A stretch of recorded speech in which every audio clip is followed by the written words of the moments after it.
No, your head's blocking it. Live every day with intention. Hey, Yeah, That's that's it. my You know what? that's one of my mottos.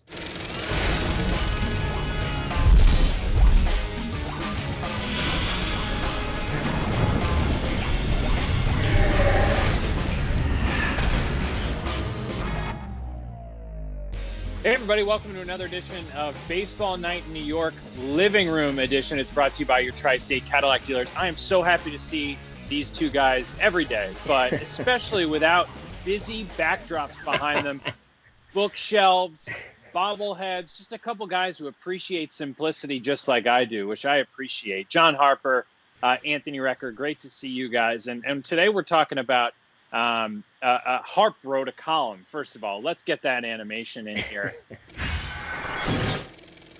Harp, you wrote about some of your favorite players to cover throughout the time that you've been in Major League clubhouses. I can't wait for you to interact with some of these guys once we're back playing baseball and they get to say, hey, Harp, appreciate it being included in your column. I don't mean to give it away. You should all read it on sny.tv. But, Harp, why was David Cone number one for you? Well, and first I should say I didn't have enough interaction with Anthony Recker here to include him on the list. Or he was no offense taken, Harp. It's all good. It's okay. But no, Cone's at the top of the list for a bunch of reasons. He always believed in accountability. First of all, he wanted to be a sports writer as a kid in Kansas City, so that points for that. Bonus points for Harp. But he always believed in accountability at his locker, good times or bad, and he preached that to other teammates. He was kind of a leader in that respect. There was the famous clip of him after he held the ball at first base, covering first base, and argued with the umpire while runners were running around the bases. And he at his locker, he was kind of laughing at himself. But I've told the story before about how he played basketball with us once, the beat guys in St. Louis, got in a fight with a local guy. We had to run him out of there before we all got in trouble. And then, to me, the ultimate example, though, just how, in terms of accountability, is remember, well, I think we all know about that famous ghostwritten column in the '88 playoffs, the Daily News. Bob Klapisch, he was kind of making fun of Jay Howell after Game 1, throwing what he called the high school curveball. I really think he didn't expect Klapisch to write that, but he took full accountability for it. The Dodgers were furious the next day. Lasorda put the column in every locker. And he was well aware of it before the game. I remember seeing him before the game, and he was kind of freaked out by the whole thing. It definitely affected his pitching. I wrote in the column, 95% of players, I think at least, would have blamed it on the writer and somehow for taking it out of context. He owned it. He took responsibility for it. And by the way, he came back and threw a gem in Game 6 in L.A., gave the chance to go to a Game 7. They lost that series. But to me, that's kind of the ultimate example of talking about accountability as a player. That's really interesting to me because I didn't know that story at all. So I really was looking forward to. I was going to ask you about that if you didn't elaborate on that more. I never heard that story. I was 5 when that the NL series was happening and and then moving on to the World Series for the Dodgers. But I was very interested to see what that was. Was that like a big thing back then? The ghost writing? Is that Well, yeah. In fact, I write in the column. I had Wally Backman. I was doing a ghost-written column with him. And so we actually had to react. He had to react to Klapisch's Cone column because of all the controversy. It was kind of funny. We had the dueling ghostwritten columns. It wasn't a big deal back then because players actually got paid for those.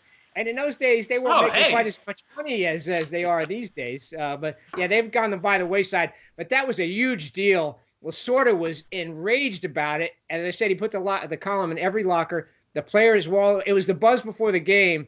And I remember seeing Cone when we were on the field before the game, and he was totally freaked out by it.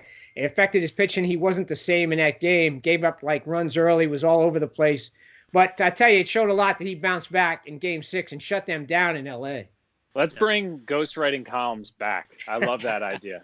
David Cone, I'll tell you what, Harp, he sounds like a guy who lives every day with intention, which we should tell our audience is what the sign says behind Harp's head. If he would only move his head. So there we go. Anthony, you heard Hart mention Wally Backman. That's another guy on this list. And Anthony, you played under him. What was that experience like for you? Well, I could tell you when I read the article, I was not surprised at all to see Wally's name, first of all. But playing for him was actually amazing. I loved the guy. I thought he was an unbelievable manager. Just from a standpoint of a player's guy, he understood the little idiosyncrasies that went into each game and how you'd prepare and how you'd want to get ready. And even just it would come down to the way you wanted to be treated. I mean, I walked into the locker room in 2015, having just gotten sent down, spending majority of my last 2 or 3 years in the big leagues. But he sat me down. He said, "Look, Rick, you shouldn't be here. You're here right now. We're going to do whatever we can to get you back up there. That's where you belong. What do you need from me? What can I do for you to get you back up there?" It was just really all about us and all about us as players. It wasn't about him and about, an ego or anything like that, which I think Wally gets a little bit of a reputation for because he's so outspoken, because he's so, in your face at times. And it's interesting having the two of you guys talking about this topic together because, Anthony, obviously you have the player perspective in terms of the media. You had guys by your locker asking you questions. You were, from our vantage point at SNY, always great to deal with. Was the media always great to deal with? Did you have mostly positive experiences? Did you have any really negative experiences?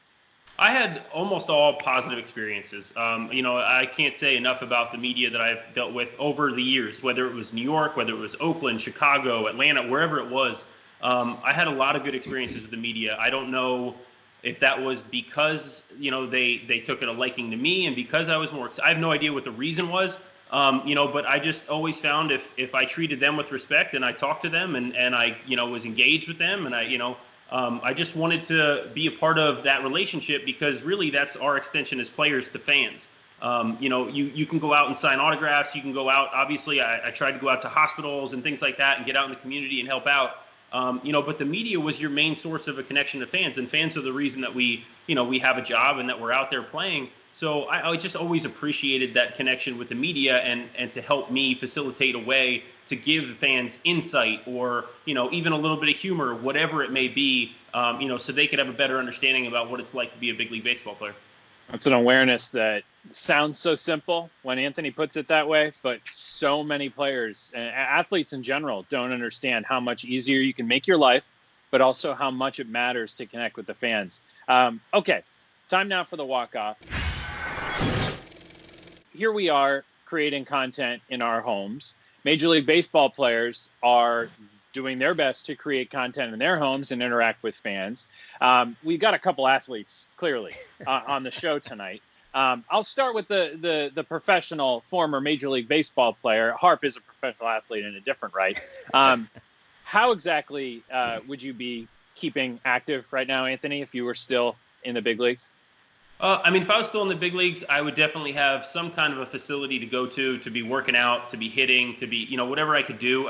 There's not a whole lot you can do right now, but there were always players living in Arizona. I had been to Evan Longoria's house to hit. I had been to Eric Chavez's house to hit, and they've got weight facilities and things there. Some of those guys, they've made a little bit more money. They've got a nice setup at home to kind of take care of themselves and do what they need to. They have families, so they've always, found that appreciation of being able to be home, get their work in, and still spend time with their family. So I'd be taking advantage of those kind of relationships. And Harp, do you have an underground bunker with a racquetball court? How are you staying active? What are you doing? I'm trying to see if I can build one, Doug. I'm having racquetball withdrawal already. I've never had a lot of stuff at home because I've always worked out at a gym, and I'm paying for that now. I actually went to Dick's earlier in the week to see if I could find some dumbbells. They were out of them. They were out of dumbbells above like 1 or 2 pounds. So I have 5-pounders. That and a medicine ball. I take that up to my local turf field up this couple of miles away. And I do as much as I can with the medicine ball and all that. But we're really trying my motto is be an athlete. It's harder to do that in these trying times. Do us a favor. Put a camera on a tripod next time you go to that turf field and just give us a tutorial in terms of how we should be doing things, Harp. We'd all appreciate it. Oh, I'm sure everybody would love to see that. Guys, we love having you on another day on Baseball Night in New York, Living Room Edition, brought to you by your Tri-State Cadillac dealers. Anthony Recker, we appreciate it. John Harper, we appreciate it. Thanks, guys. Good to see you. Thanks, guys. See you on Monday, everybody.